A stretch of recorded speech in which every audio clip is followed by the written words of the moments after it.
Monsieur le Président Moustapha Niasse ñu ngi lay nuyu di nuyu chers collègues di nuyu monsieur les ministres ñu ngi lay nuyu Alioune Sarr di wax ne sa budget bi dañ ko woote danañ ko woote ba ut ku ñu jàppale pour ñu woote sa budget bi parce que gis nañ ci suñu bopp mais damay wax ne monsieur le président Moustapha Niasse at yi la yàlla jox képp kuy doom ormal waa juróom ca këram su ñëw fi dala ormal parce que da nga liggéey askan bi pour Sénégal yàlla may na tamit nga am ay at tool am na ay député yoo xam ne mënuñu joxe fi ay leçons de morale parce que bu ñu taxawee fii di wax dañu xam ne idée arrêté nga xam ne li mu ne seen xol moom la ñuy wax donc mënu leen jox ay leçons de morale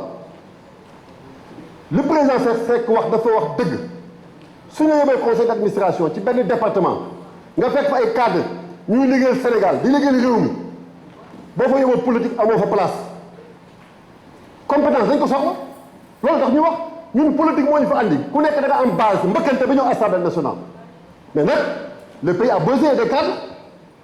ñu toog seen place mën a liggéey pour askanu Sénégal pour fi ñu mën a jëm émergence bi nga xam ne moom le président son excellence Macky Sall am mu dem loolu la ñu bëgg ci réew mi tey nag ku fa nekk 2017 2018 2019 mais monsieur le président lan la fa def lu ko fa jëlee du ngeen laajte loolu ngeen ñëwoon conseil d'administration remplacé wuñ ci kenn lan la def moom dafa jar a xalaat donc Alioune Sarr maa ngi lay sant di la gërëm di yàkkamti nag léegi nga xam ne gis naa ko ci dossier bi muy héliport bi aménagement SAPCO bi te président nee na fast track en tout cas ñu ngi lay remercier bu baax te ñëw Toubacouta dafa laasuwaat Toubacouta tax na Sénégalais yu bëri ñëw découvrir Toubacouta y compris le président de la République kon ñu ngi lay sant bu baax di la gërëm dina ñaanal yàlla di nuyu nag sa DG yi nga xam ne ñoo fi nekk ñoom ay pamao di nuyu sunu sœur bi nga xam ne Néné Daaf ñoo dëkk ak moom waaye tam di nuyu encore sunu papa Ablaye Ndiaye bi nga xam ne sa conseil technique la ñooñu yëpp tey bokk tey ci sa ministère ànd ak yow di la dimbali ñu lay wax tamit nag Covid bi gis nañ li nga def mais monsieur le ministre xam nañ baax passé na nga pour jàppale tourisme bi mais dafa am ñoo xam ne dañu ëppante doole ci tourisme bi est-ce que du ngeen gën a allergel jàppatuwaat leen ndax ñu gën a mën a sukkaleku soo xoolee tey Toubacouta on a 3 grands hôtels 22 campements avec centaines de résidences ñu gis sa taxawaay bi nga xam ne moo ci taxaw ñëw ci région bi wax ak acteurs yi jàppale leen wan leen yoon bi ñu war a mën a jaar vraiment loolu lañ soxla Sénégal mais dañuy sant son excellence président Macky Sall bi nga xam ne moom vision dafa yaatal lépp yëkkati taxi yi ak patente ne ren bu ko kenn fay pour jàppale hôtel yi kon monsieur le ministre ñu ngi lay sant bu baax la gërëm Moustapha Niasse li ngay waxal booy yàlla nga fi yàgg loolu téwér gis nga Moustapha Niasse xale yi fii ci Kébitu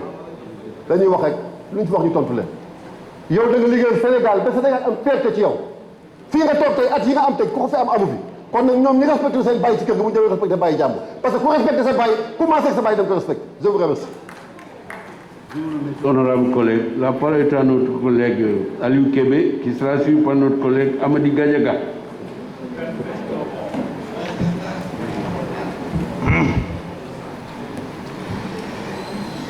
Monsieur le ministre, Monsieur le Président d'abord, Messieurs les ministres,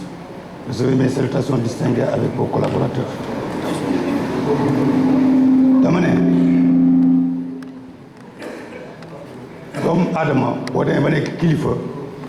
dafa am wax boo xam ne moo war a bàyyi ko ci yow pour warul bàyyi ko ci yow fii ku si nekk am nga koo xam ne mooy sa kilifa te ku si nekk xam nga ne buggoo ku wax benn waxin bi ak sa kilifa kii bàyyi la mag la maam la leneen la ci Sénégal bi ji nga langage yu bon yooyu ñëpp mën nañ ko mais jàngaluñu loolu xamuñ loolu te muñ loolu ci loolu lay jaar pour wax ne ministre bii nekk fii li tax mu mel nii kii la ñaar fukki at yàlla moom président assemblée nationale ak ñun moo ñu yar am na loo xam ne ñun ñemuñ ko def donc da ngeen ñuy dimbale bu ngeen foog ne amuñ yëg am nañ yëg dañu am yëg ku ko laal maa ngi yëg dafay mit bu dul moom ak man li ma seq ak yéen war ngeen ma mën a may di ko respecté bu ngeen di wax ak ñun suma kilifa la nga toog ñu xas kilifa mënoo jóg mënoo xeex mënoo def dara dafa mit dimbal leen nañ respecté waat. Ceci étant dit,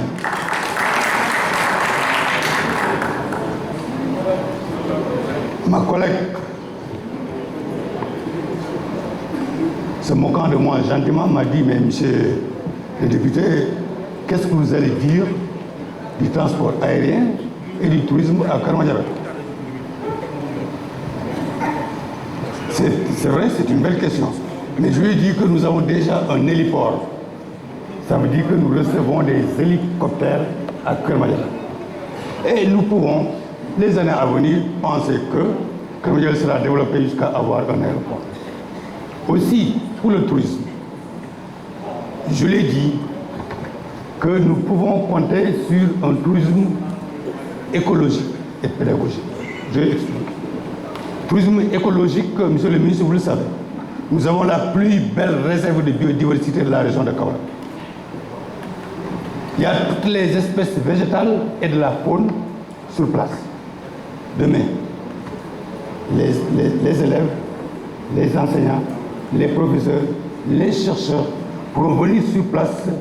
pour l'apprentissage. À ce moment-là, s'il y a des sites d'accueil, nous ferons aussi du tourisme, mais on va l'appeler tourisme pédagogique et écologique. Monsieur le ministre, à la page 45, dans vos réponses, je vous cite, il y a des aménagements prévus dans les 3 années à venir pour rendre plus attrayantes les sites classés patrimoine de l'UNESCO. Je voudrais venir à Singayen, classé patrimoine de l'UNESCO. Vous parlez d'aménagement, quel type d'aménagement et quand ces aménagements? Page 147, vous parlez des vols Air Sénégal ouverts sur Libreville et qui ont connu un grand succès, qui seront élargis sur toute l'étendue du territoire et le continent et la sous-région. Je suppose que Kaolack en fera partie. Monsieur le ministre, ñii li ñu lay wax politesse, courtoisie, délicatesse, tout ça c'est de très bons mots, mais ça cache la force et le dynamisme que tu vis pour gérer ce qu'on vous a confié. Voilà ce qui en réalité est M. Al-Nissar, qui est mon ami, mon frère. Je vous remercie. Je vous remercie, honorable collègue. La parole est à notre collègue Amady Gassama.